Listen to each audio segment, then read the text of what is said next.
แตงโมเด้อพ่อแม่พี่น้องอุ้ยแตงโมร้อยคักหลายแนวพี่หน่วยใหญ่แล้วหน่วยใหญ่แล้วหน่วยใหญ่อันเกือบซ้ำกำปั้นแล้วจ้ะนี่ล่ะเที่ยวนี้คือสิได้กินหน่วยมันอยู่ดอกเที่ยววังกี้นึงก็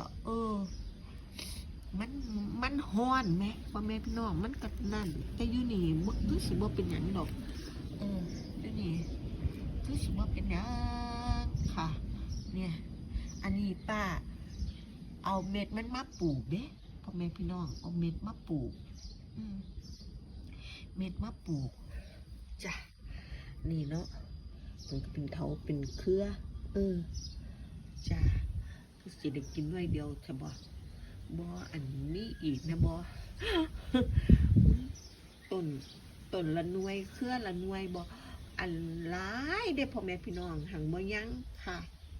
นี่ละยั้งหน่วยเดียวแพร่แว่นี่ล่ะพ่อแม่พี่น้องเอาคันสุกแล้วสิ